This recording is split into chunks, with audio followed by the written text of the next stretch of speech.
Hello everybody, how's it going today? Glowplasma231 here, back again today to talk about Tenmaku Cinema, chapter number 16. This chapter is titled Hectic Shooting. And if you couldn't tell from the chapter title, yeah, this chapter is all about just hectic shooting and just a way that shooting a film can really get out of hand fast, right?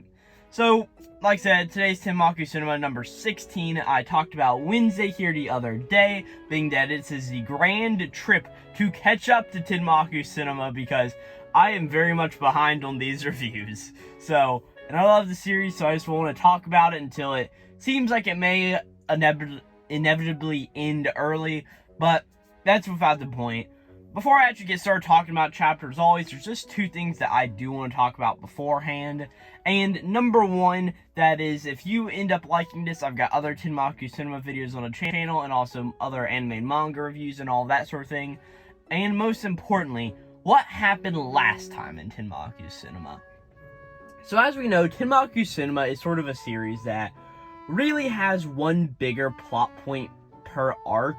And those plot points are normally shown and happen in one chapter. They don't really just like have an ongoing storyline besides the whole idea of, yeah, okay, we're going to be filming the increments of the shore as we keep going on. But last time was all about making music for the shore with a big key focus on Akitsu as he did it, and really just showing off his character and how him and Kurai get along together.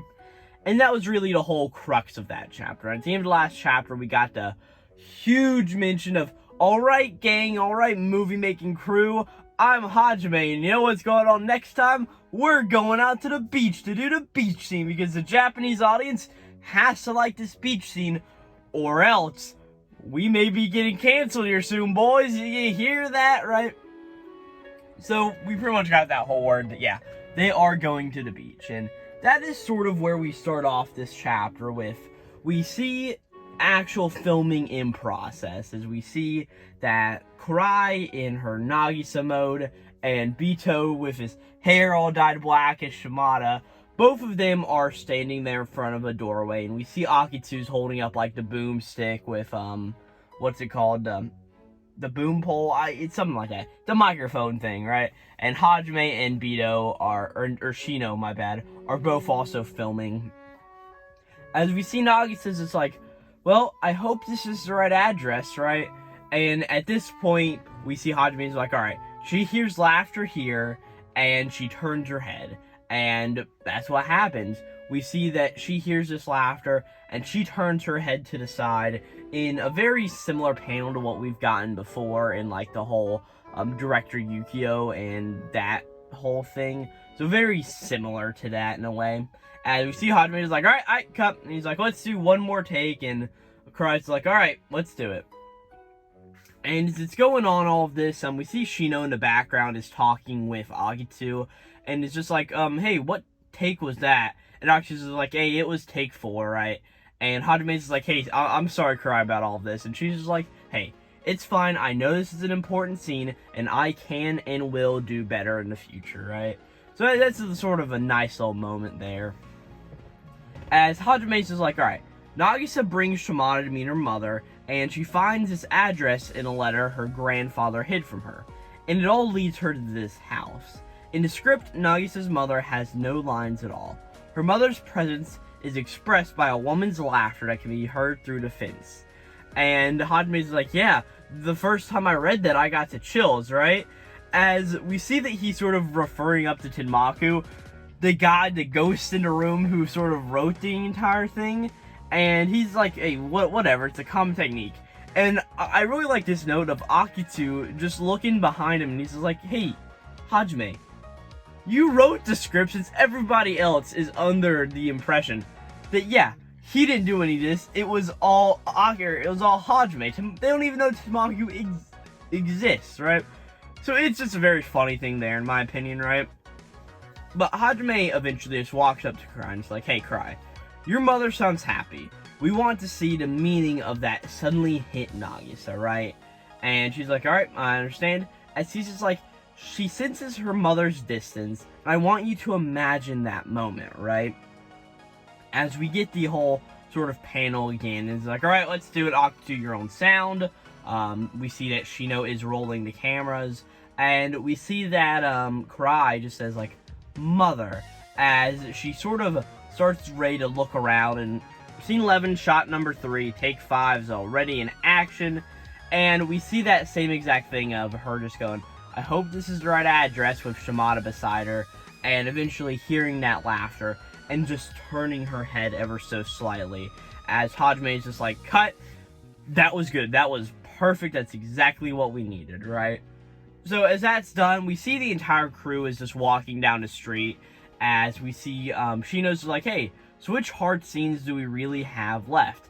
And Hajime's is like, well, just the one of the pedestrian crossing in the rain, I guess. Because, yeah, it's a pedestrian crossing that they have to make sure it's free at the time. And it has to be raining. And I can honestly see maybe a plot point coming up if we have time. I want to stress that, right? Where they may be at the beach and it's scheduled to rain in their area. So they have to rush over there to make sure they can get the shot in the rain before it's too late, right? I can see something like that maybe happening, right? But we even see that Bito's like, or not Bito, Shino, right? Shino's like, right, so how are we even going to end up shooting that, right? And Hajime's like, well, the pros would use artificial rain. But we don't have the money or budget for that. As we learned that professionals normally use something called a rainmaker, and they literally hire a person called rainmaker. So a person whose whole job is to make artificial rain. As we see it, they pretty much have like a garden hose with a specialty attachment, or just their thumb in some cases. And they just spray water and make it really look like rain. And if they need to have like a really wide shot, they sometimes even hire a fire truck sprayer, right? Which is a little crazy, but I mean, these movies cost so much money to make. Like, I'm sure like a simple shot like that really isn't just too much, right? And Hajime then just sort of pushes back that point of, yeah, we don't have those resources, so our only option is to wait for actual true rain, which rain is like a beast. I mean, it's part of Mother Nature's whole entourage, so it's pretty much just like, it could come 1 second, could come the next, could not come for a few weeks, who really knows? Or maybe the next storm that comes is going to be the deadliest in your town's history. Who knows? I mean, are these kids going to go out in the rain, and is Hajime going to die, and that's how the series ends? Because who knows? Maybe that's how Tenmaku died. That's it. Tenmaku had died because he went out in the rain to shoot a scene and died by a lightning strike. There you go, alright? But continuing on, we see that Bito is like, but up till today, Hameki's free days haven't overlapped with any rainy ones. That's actually a really good point. So look at that, right? And we see Hajime is like, yeah, we might have to delay it and do the group trip to the beach first. But yeah, they aren't actually at the beach yet because Hameki isn't in a swimsuit yet. Look at that, right? As we see that both the boys are all just like, group trip, oh my gosh, I can't wait. As they're all just like, a location on the beach, 2 nights, 3 days. A beach trip during summer vacation is every teen's dream, right? And Hajime's just like, but I don't know if we're going to have any time to get back. We have too many scenes to shoot around town for this to even work. I mean, to make it feasibly work, oh boy. As we see Akutsu's like, well, I'm surprised you were able to actually make so much time, Karai, right? And she's like, hey, by sheer effort, I filmed it so much with like my company and stuff. We're perfectly fine, right? And she's like, through sheer effort. And Tenmaku is like, normal people can't really do that through sheer effort. That's just not normal, right? But Karai continues to saying, and my mother just happens to have a business trip, right? As we see Akutsu and Shino sort of hear this and look back to her and is like, a business trip? What are you talking about, right? And we sort of get the idea that Karai off-screen for a panel is like, oh yeah, so my mother runs my company. And the next panel we actually get is just all the guys going, what? Your mother is the CEO of Himeki Kuraki's agency? What? Which I guess makes sense, because I mean, it would make sense that we would actually have seen her manager by this point, or the person who sort of runs things in the scenes for. So it makes sense that her mother wants to keep her sort of in line, and as we are going to learn a bit more through this chapter, Kurai does have some issues with her mother, right? Which really plays into this idea of the shore and the problems that Nagisa has with her mother. So we'll really get into that, but this is sort of just like planting those initial seeds of it, just showing that, yeah, there could be some really bad stuff that comes up soon, and it's very depressing stuff, but hopefully the series will make it there. But as it just keeps going on, all the boys are just freaking out, right? But we see that Kurai's like, yeah, but I'm the only actor she represents. It's not like she's got her own talent agency, right? And she's like, she's going to a film festival overseas for a week, so while the cat's away, the mice play. Look at that rhyme, or whatever that is, right? And as all this is going on, Hajime is sort of just noticing everything, and she's like, hey, Kurai, can you come back here a second, right? And he's like, hey, are you sure you don't want to tell your parents about this beach trip? And she's like, well, I can't tell my mom. We can't have her film finding out that I'm filming the shore for you guys, because, I mean, she would be probably public enemy #1 if that was to happen, right? And Hajime's just like, well, we'll be responsible for their precious daughter for multiple days, and she's just like, hey, it's fine. My mother would never listen to me anyway. Sort of really showing that, yeah, Kurai and her mother may not get the best along, and it also a very interesting idea of where are the parents, or where's her father? That's a big question, right? What's going on with him? Is this like every shonen protagonist who, he's dead, not appearing, or is he just Gon's father? like what's going on here, right? So we may get a bit more, backstory as this series goes on. We'll just have to wait and see, right? But as everything's going on, Hajime's still sort of fretting a little bit. And I have to say, in one of these panels, we actually see Hajime where it's like, he's got that like sort of white patch on his head just by like shading.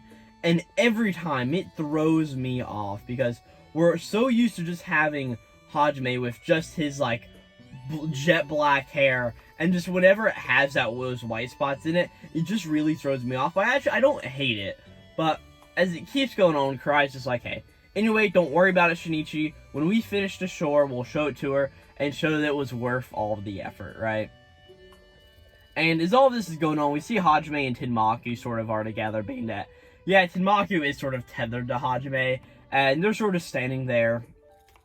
And we see now cut over to the school, as we see that Hajime is like, alright, this is a make it or break it scene.